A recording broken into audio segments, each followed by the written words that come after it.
Assalamualaikum warahmatullahi wabarakatuh. Saya Bimbi Elizabeth Anjani dengan NIM 1191050032. Saat ini saya akan mempresentasikan mengenai Nigeria. Profil Republik Federal Nigeria. Negara Republik Federal Nigeria merupakan salah satu negara di benua Afrika bagian barat dengan luas wilayah 923.768 km persegi. Pada bagian utara, Nigeria berbatasan dengan Niger, pada bagian barat berbatasan dengan Benin, bagian timur berbatasan dengan Kamerun, dan timur laut berbatasan dengan Chad. Selanjutnya saya akan menjelaskan mengenai kondisi sosial masyarakat Nigeria. Nigeria merupakan salah satu negara bagian Afrika yang memiliki jumlah penduduk terpadat. Menurut data yang disebarkan oleh Worldmatters hingga tahun 2020, jumlah penduduknya mencapai 208,6 juta jiwa dengan berbagai macam latar belakang suku, kepercayaan atau agama, etnis, dan bahasa yang berbeda-beda. Terdapat beberapa suku atau etnis yang mendominasi beberapa daerah bagian di Nigeria, yang diantaranya adalah Hausa dan Fulani yang mendominasi sebesar 29% di bagian utara, Yoruba 21% di bagian barat, Igbo atau Ibo 18% di bagian timur, Ijaw 10%, Kanuri 4%, Ibibio 3,5%, dan Tiv 2,5%. Selain itu, ada beberapa kelompok etnis kecil yang tersebar di wilayah Nigeria seperti Igala, Idoma, Igbira, Nupe, Efik, Ekoi, Edo, Urhobo, dan Itsekiri. Dan sekitar 51,5% penduduk Nigeria beragama Kristen, sisanya beragama Islam. Banyaknya penduduk yang memiliki latar belakang etnis dan agama yang berbeda seringkali memicu adanya konflik di Nigeria. Selain itu, tingginya sentimental karena perbedaan pendistribusian pembangunan yang disebabkan oleh perbedaan sistem sosial yang berlaku juga menjadi penyebab adanya perselisihan antara etnis maupun agama yang ada di Nigeria. Hal ini sudah terjadi ketika Inggris menjajah Nigeria dan para koloni Inggris ini menerapkan sebuah kebijakan yaitu Pax Britannica. Pax Britannica merupakan sebuah kebijakan yang diterapkan oleh Inggris ketika menjajah sebuah negara. Inggris bebas menerapkan segala macam kebijakan untuk mendapatkan keuntungan bagi dirinya. Salah satu yang dilakukan oleh koloni Inggris ketika pada masa itu adalah pembagian wilayah antara Nigeria Utara dan Nigeria Selatan. Mayoritas penduduk Nigeria yang beragama Islam bertempat tinggal di Nigeria Utara, sedangkan penduduk yang beragama Kristen mayoritas bertempat tinggal di Nigeria Selatan. Kebijakan pembagian wilayah tersebut dilakukan dengan cara pemaksaan terhadap umat muslim yang berada di wilayah utara karena wilayah selatan, terutama di daerah delta, merupakan wilayah yang kaya akan minyak bumi.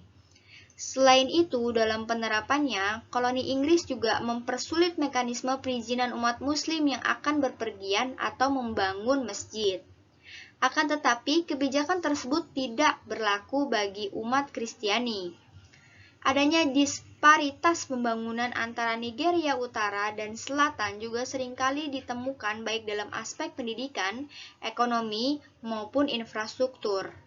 Tingkat kemiskinan penduduk utara lebih 2 kali lipat lebih tinggi dibandingkan Nigeria bagian selatan. Di bidang pendidikan, sebelum masa kemerdekaan Nigeria, perwakilan dari misionaris agama Islam dan Kristen telah memiliki kurikulum untuk sistem pengajaran untuk pengikutnya masing-masing. Kemudian pada tahun 1970, pemerintah Nigeria mengambil alih untuk menjalankan sistem pendidikan yang ada. Akan tetapi dalam implementasinya, dana pendidikan tidak didistribusikan dengan tepat dan seimbang khususnya di Nigeria Utara. Maka, secara tidak langsung, Pax Britannica ini telah menyebabkan adanya pola awal diskriminasi di Nigeria. karena memunculkan ketidakadilan dalam pendistribuan pembangunan. Sejak tahun 1990-an, mulai banyak bermunculan konflik-konflik yang disebabkan oleh pergesekan antara etnis maupun agama. Contohnya seperti konflik yang terjadi di distrik Tafawa Balewa Bauchi dan konflik yang terjadi akibat perbedaan preferensi pemilihan berbasis agama pada pemilu pada tahun 2011. Kedua konflik ini terjadi karena ketidakseimbangan antara hubungan sosial dan politik yang ada dalam masyarakat. Selanjutnya saya akan menjelaskan mengenai kondisi perekonomian Nigeria. Sumber daya alam utama Nigeria terdiri dari gas alam, minyak bumi, timah, biji besi, batu bara, batu kapur, niobium, dan seng. Populasi masyarakat yang tinggi dan sumber daya alam yang melimpah menawarkan potensi yang sangat baik bagi pertumbuhan ekonomi Nigeria. Akan tetapi, pada kenyataannya, tingkat kemiskinan sangat tinggi di Nigeria. Disparitas pembangunan, angka korupsi yang tinggi, ketidakstabilan dalam politik negara, dan ekspor minyak yang berlebihan telah menyebabkan permasalahan dalam perekonomian Nigeria. Pada awalnya, pendapatan perekonomian Nigeria berasal dari sektor pertanian, kehutanan, perikanan, dan juga minyak. Secara pembagian wilayah Nigeria Utara mayoritas adalah daerah pegunungan yang menghasilkan beberapa jenis produk pertanian dan lahan hutan seperti singkong, kakao, jagung, millet, kelapa sawit, kacang, beras, sorghum, dan ubi jalar, dan juga produksi kayu. Sedangkan di daerah selatan, Nigeria Barat dan Tenggara merupakan wilayah penghasil minyak dengan jumlah produksi yang sangat besar. Nigeria merupakan salah satu negara anggota OPEC dengan urutan ke-9 penghasil minyak dan gas bumi di dunia. Setiap harinya, Nigeria dapat menghasilkan minyak sebesar 2,36 juta barel dan gas alam sebesar 28,27 miliar meter kubik. Penemuan minyak dengan jumlah yang banyak telah membawa perubahan sumber utama pemasukan keuangan Nigeria. Sejak tahun 1958, ketika di bawah rezim militer, sumber pendapatan negara yang didapat dari hasil ekspor, hasil pertanian telah tergantikan oleh ekspor minyak. Hingga tahun 1976, sektor minyak berkontribusi sebesar 94% dalam ekspor Nigeria. Terlebih pasca Perang Saudara pada tahun 1970-an, Nigeria mengalami periode oil boom. Hal ini mengakibatkan pemerintah mengesampingkan pembangunan dan peningkatan produksi hasil-hasil dalam sektor pertanian. Sehingga Nigeria harus mengimpor sebagian besar bahan pokok makanan untuk memenuhi kebutuhan pangan penduduk. Keterpurukan ekonomi Nigeria menjadi buruk pasca periode oil boom berakhir pada awal tahun 1976. Nigeria banyak sekali mengalami defisit dalam keuangan negara, sehingga pada saat itu pemerintah Nigeria di bawah pimpinan Jenderal Obasanjo pada tahun 76 sampai 79 melakukan langkah-langkah penghematan dan memperkenalkan sistem lelang valuta asing agar dapat mendevaluasi nilai mata uangnya. Kebijakan ini berhasil menumbuhkan PDB dengan rata-rata 5,4% per tahun pada tahun 1986 sampai 1990. Pada tahun 1996, Bank Dunia melaporkan bahwa sekitar 2 USD miliar dialihkan dari rekening bank rahasia pemerintah dan hilang karena praktek-praktek penipuan di terminal minyak. Hingga akhirnya Nigeria masuk ke dalam catatan negara yang sedang diawasi dalam praktek korupsi. Angka korupsi tersebut meningkat dari tahun ke tahunnya. Menurut data Transparency International 2007, Corruption Perception Index Nigeria merupakan urutan ke-147 dari 179 negara yang memiliki permasalahan korupsi, dan pada tahun 2008 Nigeria merupakan urutan ke-108 dari 178 negara menurut data Bank Dunia. Selain itu, Nigeria selalu mengalami permasalahan dengan penjualan minyak yang mengalami fluktuasi harga pasar yang tidak terduga yang disebabkan oleh ketidakpastian kebijakan ekonomi yang diberikan oleh pemerintah. Selain itu, kurangnya pembangunan infrastruktur yang memadai, tidak adanya upaya pembaharuan sumber daya, lambatnya negara dalam memutuskan keputusan dalam perdagangan dan proses administrasi secara hukum, buruknya sistem keamanan negara, dan menjulangnya angka korupsi yang terjadi. Setiap rezim yang berkuasa di Nigeria telah mencoba segala cara untuk mengendalikan hal tersebut. Akan tetapi, permasalahan yang ditemukan masih tetap sama setiap tahunnya.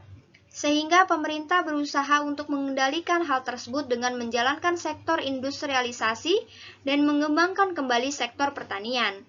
Akan tetapi, program itu tidak dapat berjalan karena mayoritas masyarakat yang awalnya bekerja di lahan pertanian memutuskan untuk meninggalkan lahannya dan memilih menjadi masyarakat urban di kota sebagai pekerja di sektor minyak. Pembangunan industrialisasi yang berlebihan di Nigeria juga telah menyebabkan kerusakan lingkungan yang sangat serius dan mengakibatkan kerusakan tanah pada lahan pertanian, sehingga banyak sekali tumbuhan dan binatang ternak yang mati. Selain itu, kurangnya pendanaan untuk meningkatkan pembangunan dan minimnya kualitas sumber daya manusia juga menjadi kendala terbesar bagi Nigeria untuk meningkatkan perekonomiannya. Selanjutnya saya akan menjelaskan mengenai kondisi perpolitikan Nigeria. Nigeria telah mengalami beberapa kali perubahan dalam sistem negaranya. Awalnya, beberapa etnis besar di Nigeria mendirikan kerajaan untuk membatasi wilayah kekuasaannya. Namun, pada tahun 1821, Inggris datang untuk pertama kalinya ke Nigeria, ke wilayah kerajaan Bornu, dan ekspedisi ini dilakukan untuk memperluas wilayah perdagangan kelapa sawit dan menyebarkan kekuatan Inggris di wilayah Afrika, termasuk Nigeria. Kemudian, berikut adalah perubahan konstitusi masa kolonial Inggris di Nigeria. Setiap tahunnya, seperti tahun 1992 dipimpin oleh The Clifford Constitution, 1946 The Richard Constitution, 1951 The McPherson Constitution, 1953 The Constitutional Constitution, 1954 dipimpin oleh The Layton Constitution, dan 1969 Independence Constitution. Kemudian, Nigeria resmi menjadi negara persemakmuran Inggris pada tanggal 1 Oktober 1960 dengan mewariskan sistem negara yang diwariskan oleh Inggris. Republik Nigeria pertama kali dipimpin oleh Presiden Nnamdi Azikiwe dan Abu Bakar Tafawa Balewa. Perdana Menteri yang terpilih pada pemilihan parlemen pertama pada bulan Desember 1964. Berikut adalah daftar Presiden Nigeria pada tahun 1960 sampai 2015. Pada tahun 1960 sampai 1966, Nigeria dipimpin oleh Nnamdi Azikiwe. Kemudian 1966 dipimpin oleh Agui Ironsi. Kemudian dipimpin oleh Yakubu Gowon hingga tahun 1976. Pada tahun 1976 sampai 1979 dipimpin oleh Murtala Rahmat Mohammed. Namun pada tahun 1976 Murtala Rahmat Mohammed ini dikudeta oleh masyarakat sipil dan digantikan oleh Olusegun Obasanjo. Kemudian Al-Haji Shehu Shagari memimpin Nigeria hingga tahun 1983. Kemudian Muhammadu Buhari memimpin Nigeria dari tahun 1983 sampai 1985. Kemudian Ibrahim Babangida memimpin Nigeria dari tahun 1985 sampai 1993. Kemudian 1993 dipimpin oleh Ernest Shonekan. Kemudian 1993 sampai 1998 dipimpin oleh Sani Abacha. Kemudian 1998 sampai 1999 dipimpin oleh Abdul Salami Abu Bakar. Kemudian 1999 sampai 2007 dipimpin oleh Olusegun Obasanjo lagi. Kemudian pada tahun 2007 sampai 2010 dipimpin oleh Umaru Yar'adua. Kemudian dari 2011 sampai 2015 dipimpin oleh Jonathan Goodluck. Perubahan-perubahan rezim ini terjadi karena banyaknya kepentingan yang disesuaikan oleh setiap rezimnya. Hal ini terjadi karena ketidakseimbangan pendistribusian hasil pembangunan, termasuk dalam pendistribusian hasil politik, sehingga pemerintah dituntut untuk memfasilitasi secara seimbang dalam kursi pemerintahan. Akan tetapi, perubahan konstitusi tersebut tidak membawa perubahan yang signifikan bagi sistem politik Nigeria. Berikut presentasi yang dapat saya sampaikan, kurang lebihnya mohon maaf. Terima kasih banyak. Wassalamualaikum warahmatullahi wabarakatuh. Sampai jumpa.